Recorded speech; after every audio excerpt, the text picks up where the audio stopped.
are so thrilled to have a special guest star today.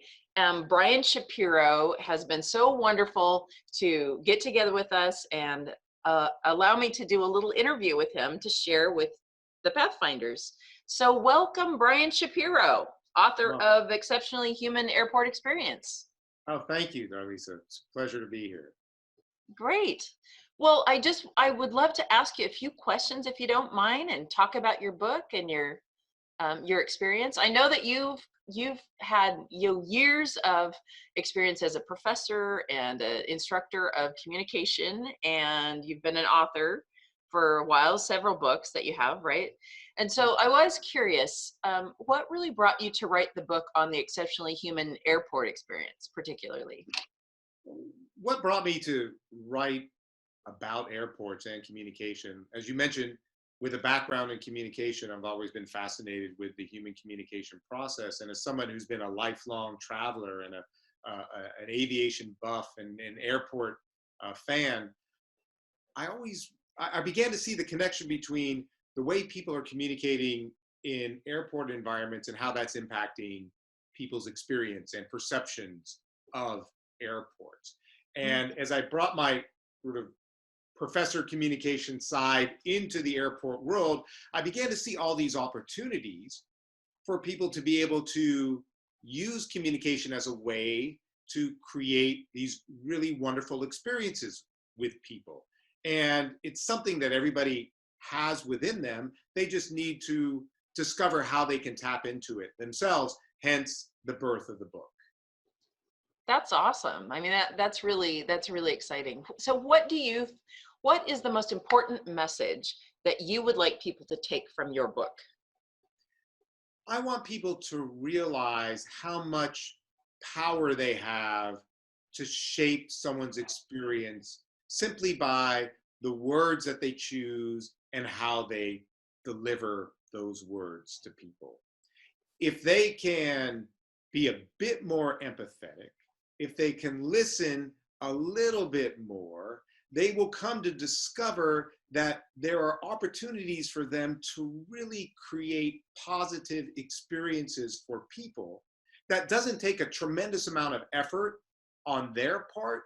And at the same time, in creating that positive experience for something else, they're going to get something out of it as well. A level of satisfaction with their particular role at the airport that they currently may not be getting because they are not applying these communication principles in these interactions that they're having with people at the airport. That is really interesting. I love that idea of just those little changes that can, multiply and create this huge difference. As I like to say, this isn't about making a wholesale change to how any one person communicates or the way that they are. What we're talking about are very small, incremental, intentional changes that can take place once, twice, 3 times during the day. And you multiply that by the number of days people are working in an airport, and you quickly ramp that number up to 300, 600, 900, 1,000 different interactions that can be that just slightly different enough that it can begin to spin things in a more positive direction. But it doesn't require somebody to sort of vastly overhaul who they are and what they do, just these small incremental changes. That's really interesting. So what do you think are the biggest changes that airports need to do to their current customer service programs? I think the one thing that they can do is really focus on cultivating and developing these critical skill sets in their workforce. The irony about communication, and as somebody who has taught it for 25 years, there are very few courses that are offered in areas such as listening or empathy, which I outline in the book as very fundamental type of communication skills that one needs to cultivate and develop in order to become the most effective and, as I like to call it, exceptionally human communicator possible. So if airports can take that time to help their workforce develop those specific skills. It's sort of like those are the tires on the car that the airport is driving. And the more you develop those skills, the better those tires are, the more air those tires have in them. Right now, I would say the car is there, the wheels are there, but the tires, they may or may not be there, but they're certainly not inflated to the point where you have the most efficient operation of that vehicle. And it really is a simple thing to do in cultivating those skills. And not only that, the payoff that comes from that can be tremendous. I really like that analogy. That's really interesting. We don't want to get a flat tire. We don't want to have a blowout, right? No, and you And we don't probably really have them all want, the time anyway. right, and you certainly don't want to be just driving on the wheels, on the rims. That I mean, you'll get somewhere, but it's certainly not very efficient. It's very clunky, and you might do a lot of inadvertent damage along the way. Mm. So, have you ever been to our airport? And if you have, do you have a story that you'd like to share about SEA Airport? Oh, sure. I mean, as a native West Coaster myself, I've been up to Seattle many times and several times for work. And here are a couple of things that stand out. The first of which would be the tremendous wall of glass that looks out upon the taxiways and the runways at the airport when you first enter into the terminal and you get past the security checkpoint. I just love that wonderful, expansive view out, and I believe it's west, right, where the view is facing. Is that correct? Yes, it would be.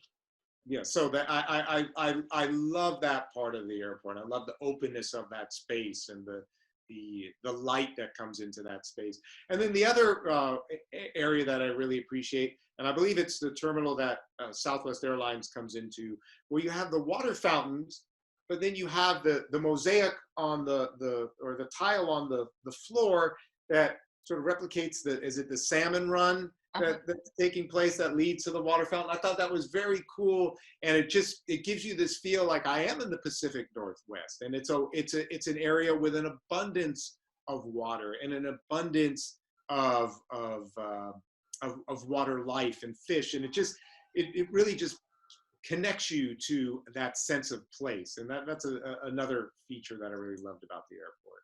That's great. Those are great observations. We try, Oh, it's working. So I know that I've explained to you and talked to you a little bit about this Pathfinder group and this training program that we're using your book in.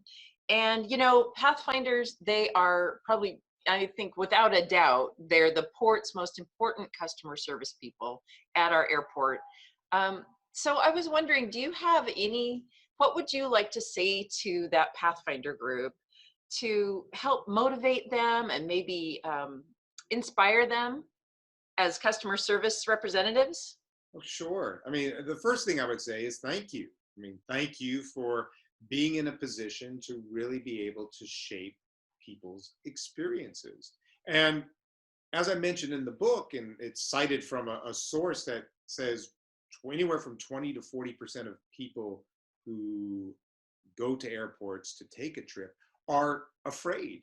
They're afraid of flying, and that's no small number to deal with. And then you add on all the other possible wrongs that can go on in the sort of multi-level, multifaceted airport environment. And Pathfinders, you are in a position to help create a more positive experience. You can help offset the negative experience simply by being able to demonstrate to the people that you interact with that, hey, I care about your experience. I care about your experience enough to stop and to listen and to think carefully about what you're telling me so that I can do the best that I can at this moment to be able to fulfill a need that you might not have. And even if I can't fulfill the need that you have, what I can do is at least take the time to honor the fact that you are having this very experience right now and acknowledging it. And one of the things we love as human beings is that when other people acknowledge our experience, whether they agree with it or not, it's the acknowledgement of that. And so that places you in this wonderful position to be able to transform a person's experience in just the smallest way, or their perception of the airport, or their perception of Seattle if they're not from there, so that they can walk away feeling like, wow, this is a place where people actually care about what my experience is, and they value me as a person. And let me tell you, in an industry in which there is so much negative publicity about the experiences that people have, for you to be in a position to be able to say, hey, that's not the entire story. There's another layer here, and you can convey that sense of care and value and concern. What a wonderful position that you're in. That's awesome. That's really great. Thank you so much, Brian Shapiro, for spending time with us and for bringing a message to our awesome Pathfinders. I really appreciate it. And I'm sure we all do in the customer service department.